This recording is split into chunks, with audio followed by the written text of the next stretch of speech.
Un accord de partenariat a été signé aujourd'hui entre le KMF CNOE et la Commission épiscopale Justice et Paix, avec pour but de mettre en synergie leurs actions relatives au processus électoral en cette veille de la tenue d'une nouvelle élection présidentielle, afin d'obtenir de meilleurs résultats et des effets plus importants.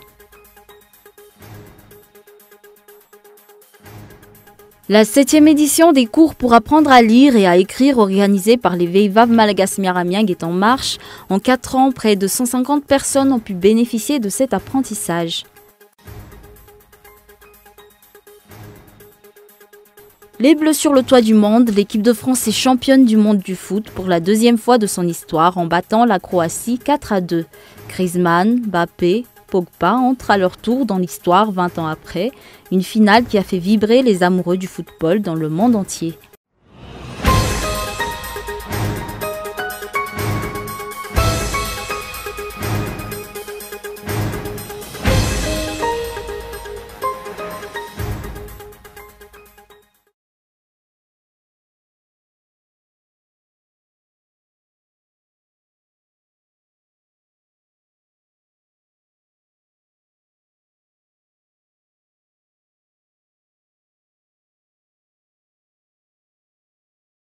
Bonsoir à tous et bienvenue dans ce journal. Aujourd'hui, à la une de l'actualité, un accord de partenariat a été signé entre le KMF CNOE et la Commission épiscopale Justice et Paix, avec pour but de mettre en synergie leurs actions relatives au processus électoral en cette veille de la tenue d'une nouvelle élection présidentielle, afin d'obtenir de meilleurs résultats et des effets plus importants. Reportage Henri Florian. À quelques mois de la tenue d'une élection présidentielle au sein du pays, de nombreux acteurs sociopolitiques sont prêts à se donner la main pour surveiller de près le déroulement de cette descente aux urnes. Ainsi, le Conseil national pour l'organisation des élections, ou KMF CNOE, et la Commission épiscopale Justice et Paix vont rallier leurs forces pour garder un œil sur cette élection anticipée.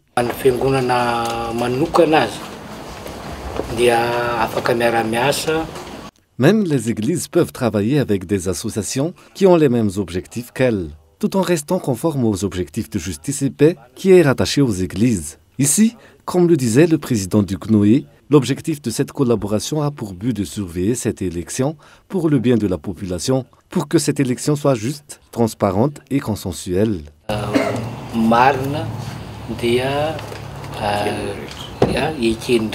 L'objectif visé est l'amélioration des résultats de l'élection, notamment en matière de transparence et de fiabilité des résultats.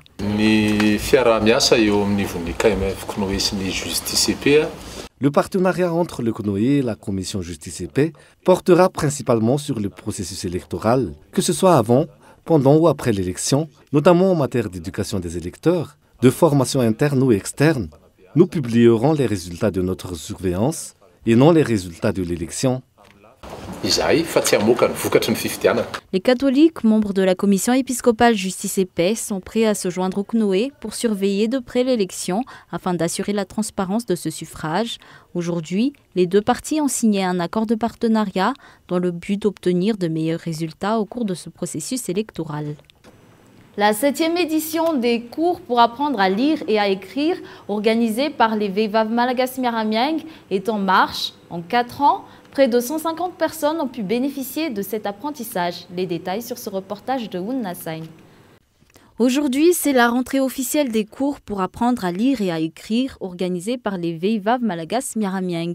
Une action qui a pour but de contribuer à l'amélioration de l'éducation au sein de la Grande Île. Cette action atteint sa 7e volée en 4 ans.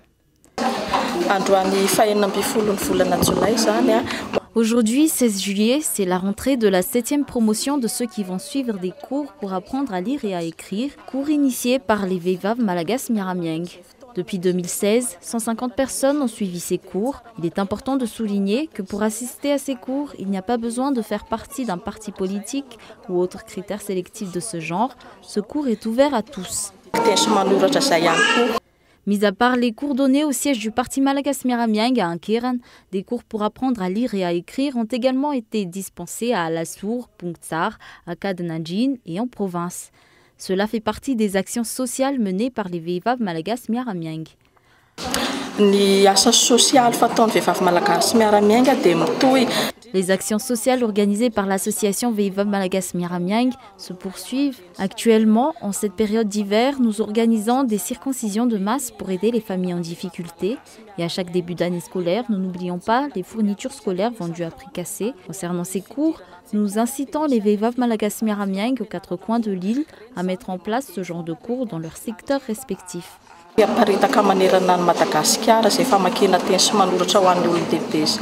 Après les cours pour apprendre à lire et à écrire, des cours d'informatique seront également dispensés. L'objectif est d'aider la population afin de participer au développement de la nation en partant des bases, d'après un responsable au niveau du Veivav Malagas Miramiang.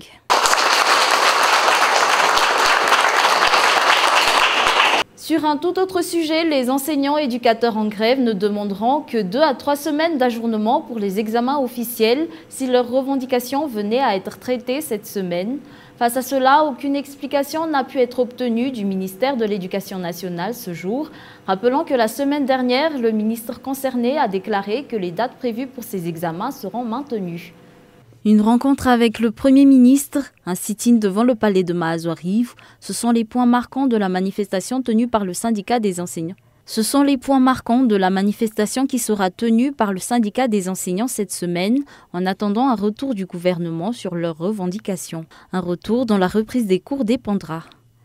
Ces enseignants comptent participer à la mise en place des examens officiels, toutefois cela dépendra de la réponse donnée à leurs requêtes. Nous ne sommes pas les seuls responsables de la tenue ou non des examens. Le gouvernement a sa part de responsabilité. Nous sommes responsables des examens et de la correction des épreuves.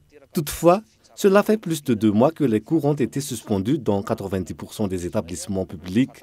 Et pourtant, nous devrons donner les mêmes droits aux élèves qui étudient dans ces établissements et à ceux qui étudient dans des établissements privés. Donc, pour rattraper le programme, il va falloir ajourner ces examens de 2 à 3 semaines. Mais seulement si nous obtenons des réponses positives par rapport à nos requêtes.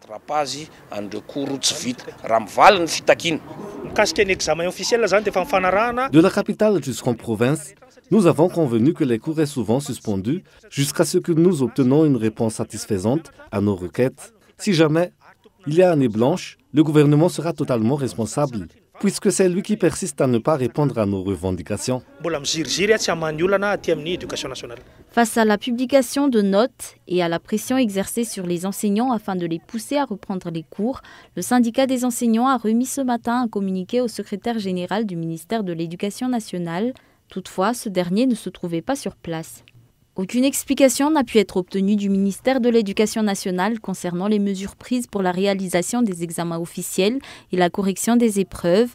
Lors de son passage à Tuamasen pour l'inauguration d'une école primaire publique, le président de la République a déclaré que des mesures allaient être prises. Je m'adresse à vous, enseignants. Ne punissez pas les élèves qui étudient dans des écoles publiques, surtout ceux qui vont passer leurs examens. J'ai une pensée pour tous ces élèves qui ne travaillent pas. Je trouve cela injuste. Il faudra prendre des mesures. Avec le Premier ministre, nous avons déjà eu une discussion à ce propos. Il faut garder le dialogue ouvert avec ces enseignants. Actuellement, les mesures et les dialogues pour résoudre les problèmes des enseignants afin de faire place à la reprise des cours sont attendus. Outre cela, les enseignants ont demandé un ajournement des examens officiels afin d'achever le programme scolaire. Et pourtant, la semaine dernière, le ministre de l'Éducation nationale a déclaré que le calendrier des examens serait maintenu. Mercredi, le syndicat des enseignants va se rendre au palais de Mahazouariv pour manifester. Toutefois, si leurs revendications obtenaient des retours satisfaisants de la part du gouvernement, la manifestation prendra fin de suite. Et avant de passer aux actualités internationales, les problèmes de nombreux syndicats au niveau des ministères restent aujourd'hui encore irrésolus.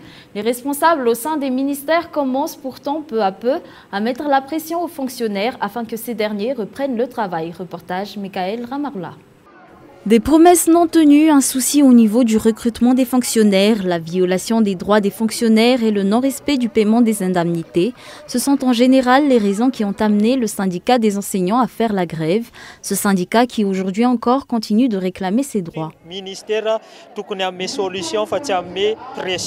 Le ministère devrait fournir des solutions et non mettre la pression. Dans une note, il a déclaré qu'il y a eu un accord conclu par rapport aux revendications des enseignants. Et pourtant, nous n'avons reçu aucun document attestant cela et aucun accord traitant d'une solution à nos problèmes n'a été conclu jusqu'à ce jour.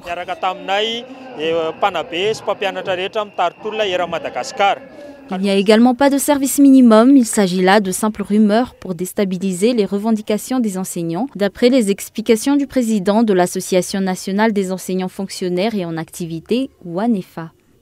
Outre cela, une gestion transparente du budget accordé aux enseignants, c'est ce que réclament les enseignants-chercheurs de l'université. D'autre part, les syndicats des enseignants réclament que l'on restaure le respect des enseignants, surtout en province. Si le gouvernement continue de faire la sourde oreille à leurs requêtes, les enseignants-chercheurs vont renforcer les rangs de la manifestation tenue par la solidarité syndicale de Madagascar.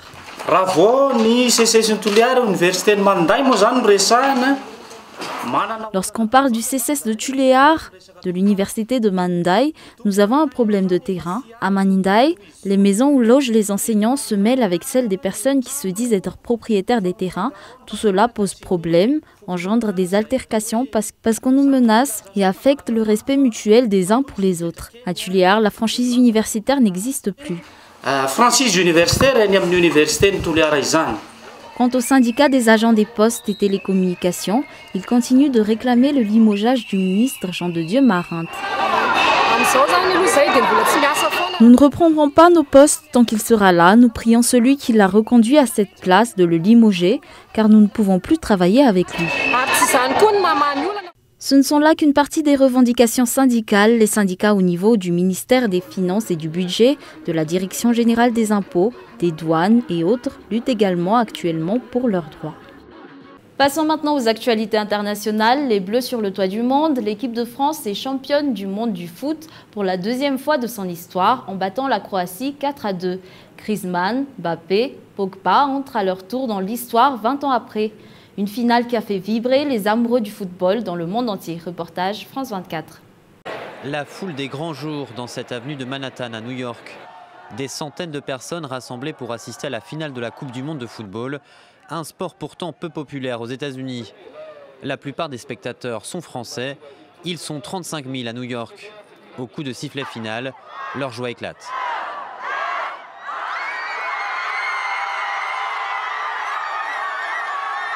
Great! We are super happy. We are world champion.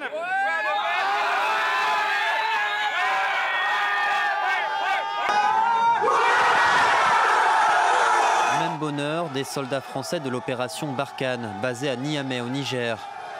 La finale pour eux, un grand moment de détente. Ambiance de folie à Yaoundé au Cameroun, où a été installé un village de la Coupe du Monde pendant toute la compétition. Ici, Camerounais et expatriés ont assisté ensemble à la finale.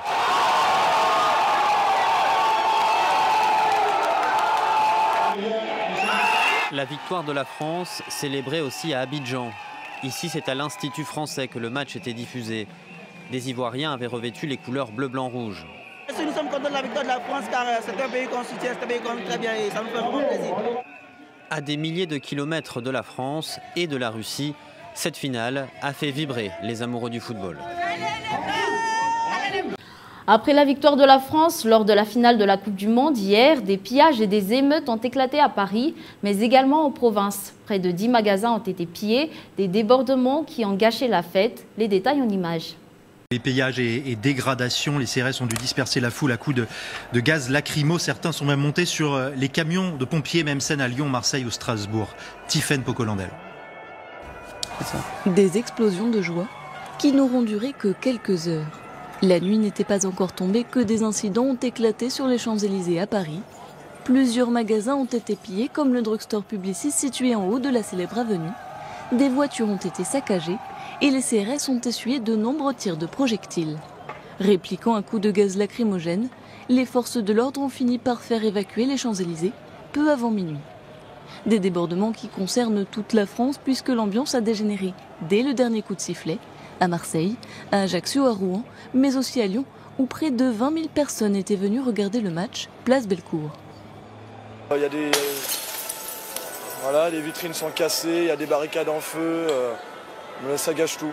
tout s'est bien passé. Jusqu'à la fin du match, on a gagné, on a attendu la remise, et à la remise, tout est parti. Mais du coup, on ne sait pas vraiment pourquoi. Des incidents de quelques-uns qui ont écourté la fête de beaucoup d'autres. À Paris, la circulation a ainsi repris dès 1h du matin, soit 3 heures avant l'horaire initialement annoncé. Au Nicaragua, la police et les groupes paramilitaires favorables au président Daniel Ortega ont tué au moins 10 personnes. Hier, a annoncé une association de défense des droits de l'homme.